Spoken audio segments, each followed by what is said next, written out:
할렐루야, 반갑습니다. 오늘은 응답과 영광의 길 감사라는 제목으로 시편 50편 14절에서 15절의 말씀을 가지고 우리가 말씀을 나누고자 합니다.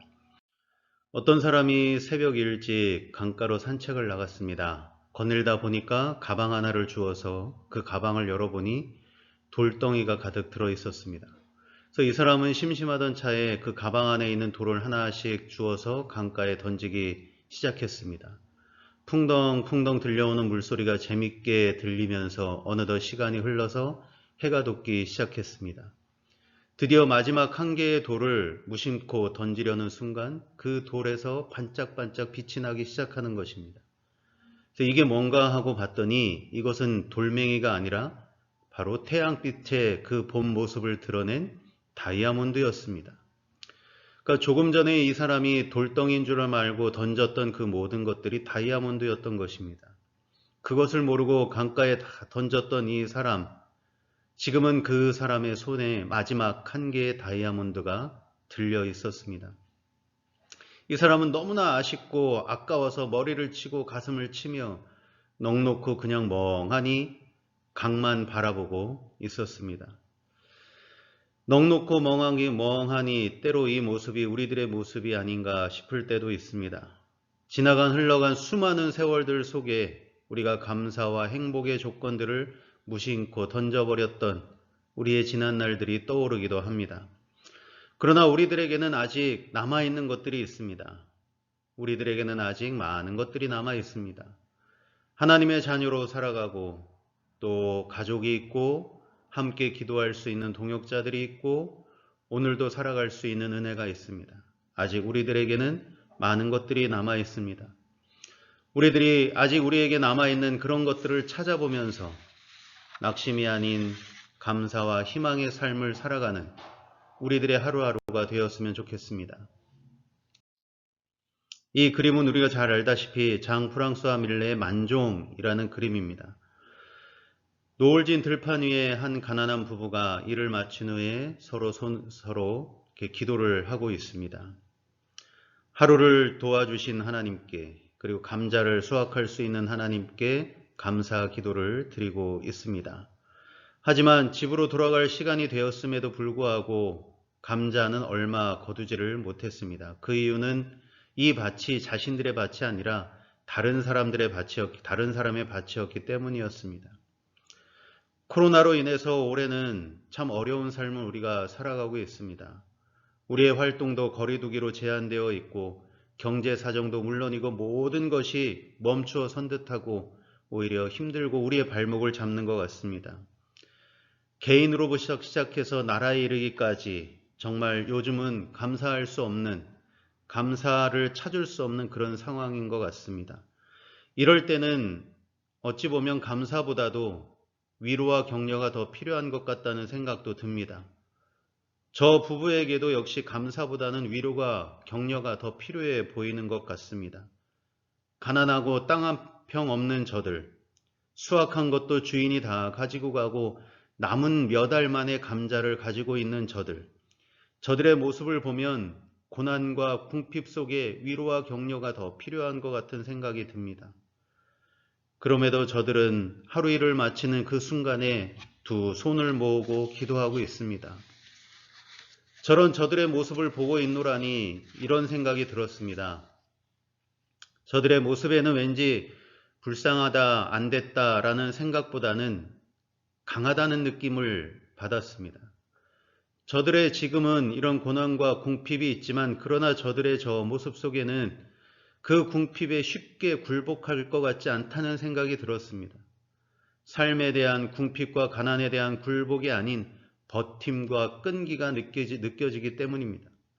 저들의 하루 끝에는 고난과 궁핍의 끝에 저들은 낙심과 절망과 한숨이 아니라 오히려 저들은 기도하고 있고 감사하고 있기 때문에 그래서 이제는 그럼에도 불구하고 가난에도 불구하고 궁핍에도 불구하고 끝까지 하루하루를 계속해서 살아낼 것 같은 그런 강한 느낌을 저는 받았습니다.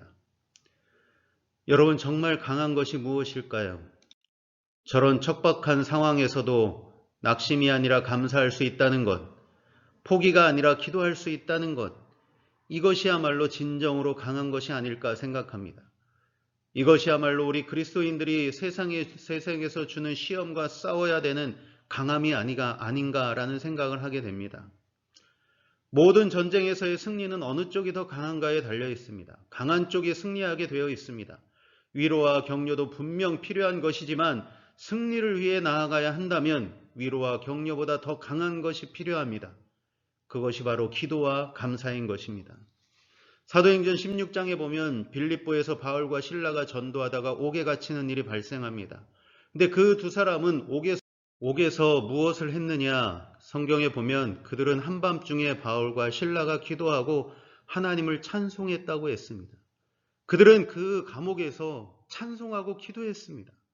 감사를 말로 표현하면 감사지만 노래로 하면 그것은 찬송이 되고 찬양이 됩니다. 이들은 옥에 갇힌 상황임에도 불구하고 그들은 하나님께 기도하고 하나님께 찬송했습니다. 그랬더니 어떤 일이 벌어졌느냐? 이에 갑자기 큰 지진이 나서 옥터가 움직이고 문이 곧 다 열리며 모든 사람의 매인 것이 다 벗어진지라. 모든 사람의 매인 것이 다 벗어지고 그들은 옥에서 나올 수 있게 되었다는 것입니다. 여기서 옥에 갇힌 바울과 실라에게 위로와 격려가 있었다는 말씀은 없습니다.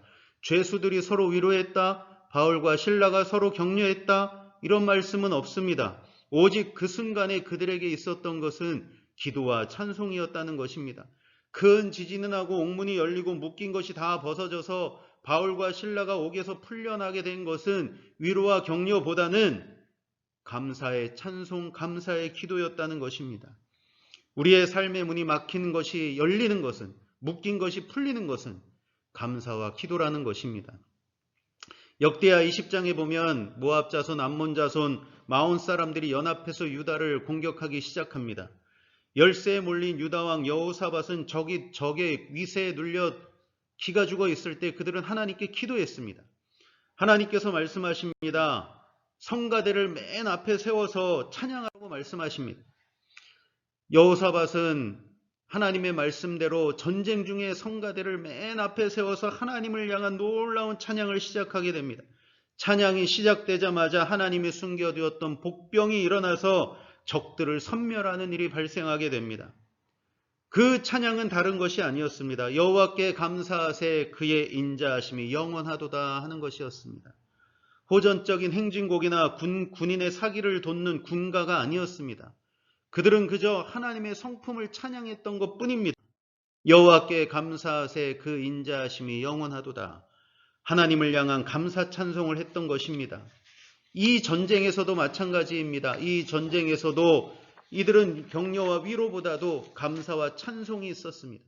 이 전쟁을 끝낸 것 역시 감사와 찬송이라는 것입니다. 여러분, 우리의 삶에 끝내고 싶은 일이 있다면, 역경과 고난을 끝내고 싶은 것이 끝내고 싶다면 감사와 기도가 선행되어야 되는 것을 믿습니다.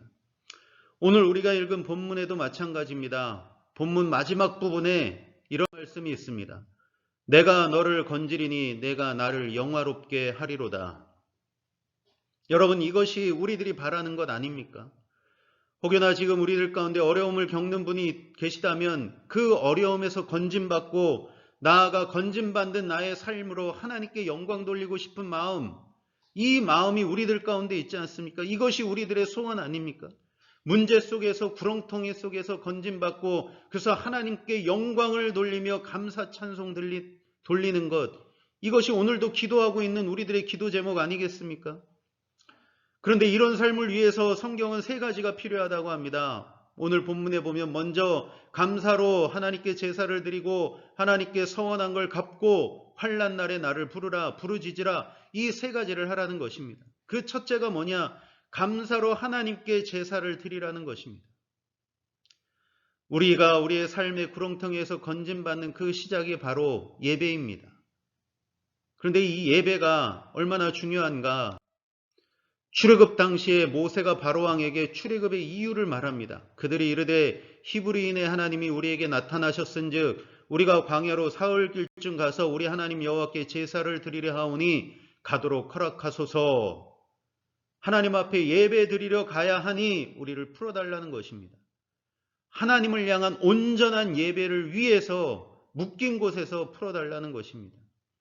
우리가 하나님 앞에 온전한 예배를 드리고자 할 때 하나님께서는 풀려나는 은혜, 해결되는 은혜를 주실 줄로 믿습니다.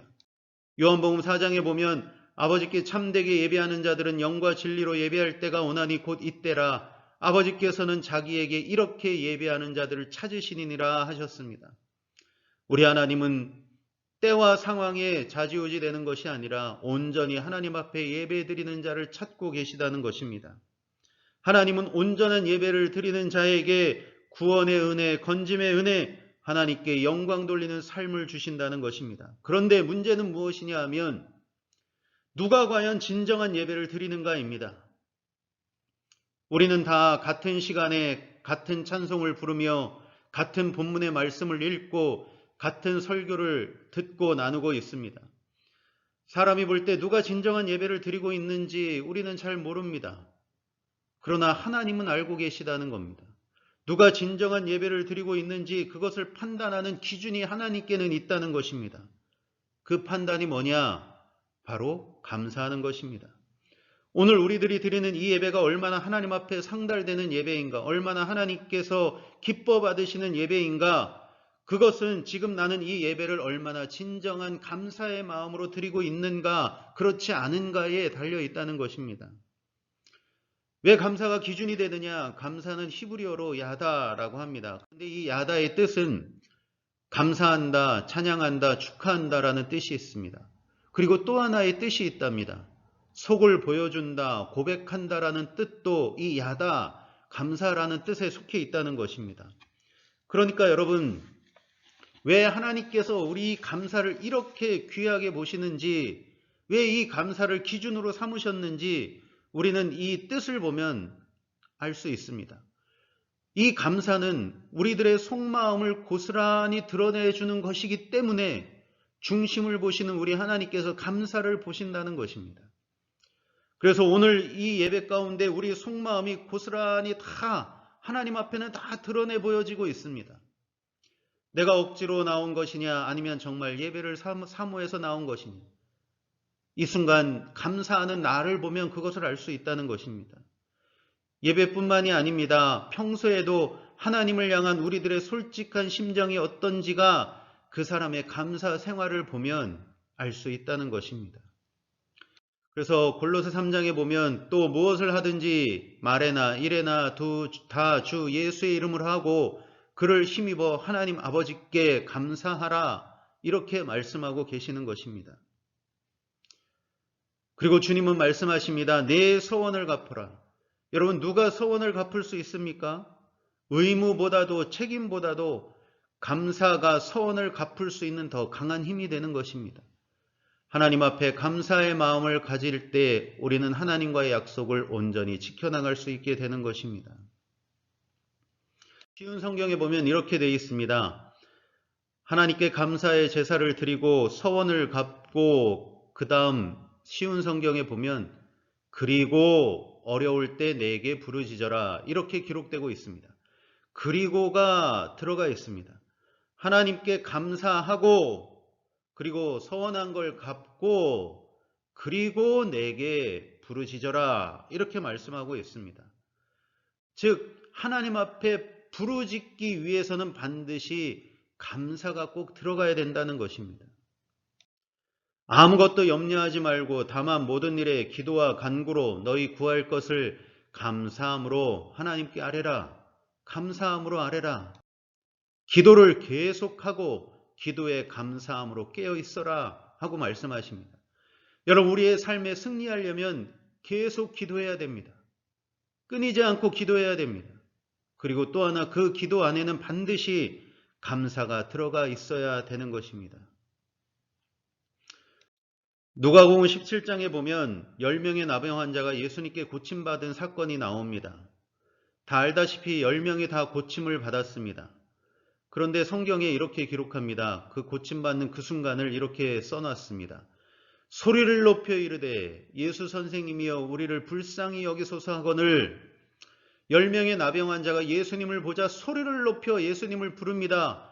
예수여, 예수 선생님이여 우리를 불쌍히 여기소서. 우리를 고쳐주소서 이렇게 예수님을 소리를 높여 부르고 있습니다. 예수님은 그들이 가엾어서 그 10명을 다 고쳐주셨습니다. 그들의 부르짖음에 그들의 기도에 응답을 주셨습니다. 오늘 우리의 기도에 하나님이 응답 주심을 믿습니다. 소리를 높여 기도할 때 하나님은 응답 주심을 믿습니다.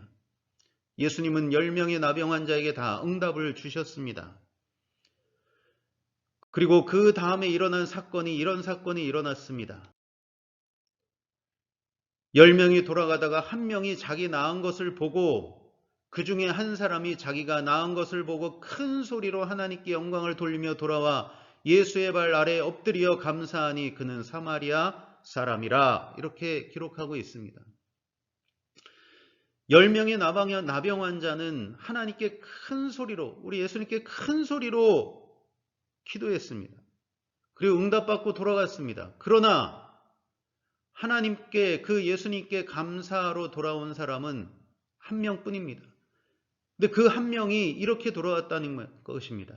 큰 소리로 하나님께 영광을 돌리며 돌아왔다는 겁니다. 지금도 큰 소리로 기도하는 사람은 많습니다. 그러나 기도 후에 응답 후에 다시 큰 소리로 감사하며 하나님께 영광 돌리는 사람은 10명 중에 하나밖에 되지 않는다는 것입니다.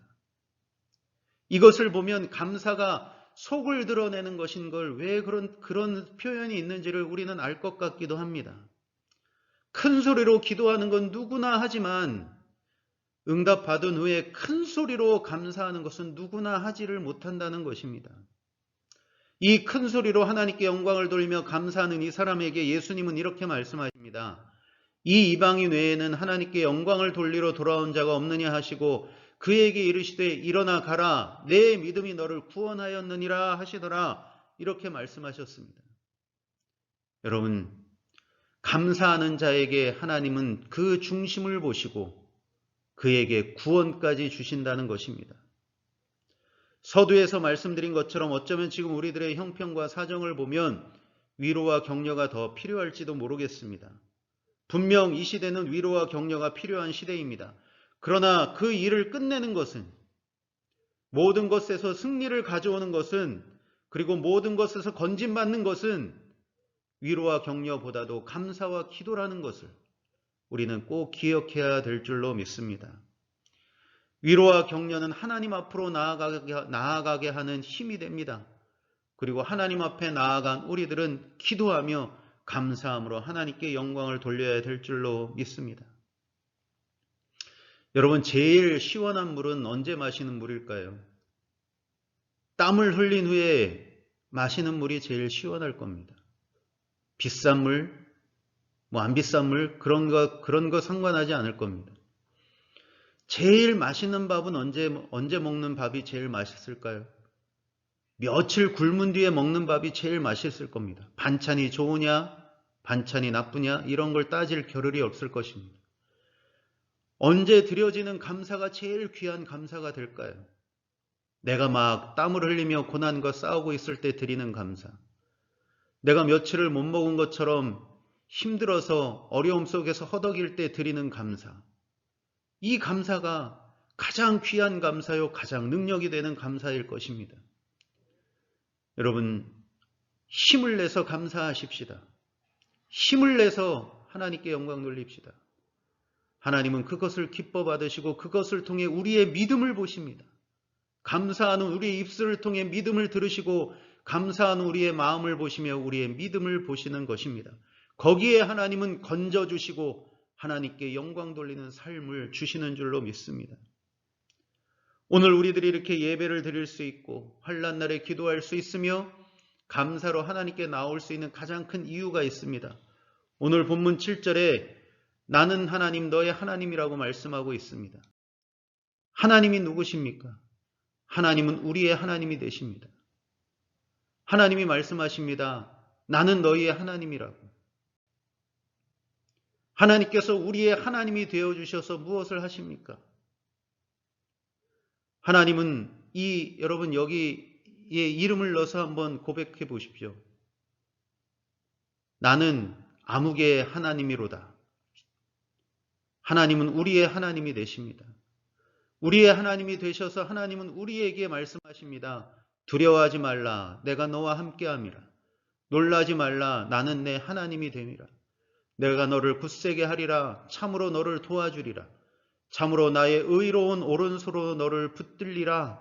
우리에게 말씀하십니다. 하나님이 나의 하나님, 우리의 하나님이 되시기 때문에 하나님은 우리에게 이렇게 말씀하시고 이렇게 말씀하신 것을 행하시는 것을 믿습니다. 오늘도 우리 하나님, 나의 하나님을 믿고 감사하십시다. 오늘도 하나님이 나의 하나님 되심을 믿고 기도하십시다. 그 감사와 기도 속에 하나님은 나의 하나님이 되셔서 우리를 건져주시고 우리의 삶으로 하나님께 영광 돌리게 해 주실 줄로 믿습니다. 이 하나님을 믿고 나아가는 저와 여러분들이 되기를 예수님의 이름으로 축복합니다.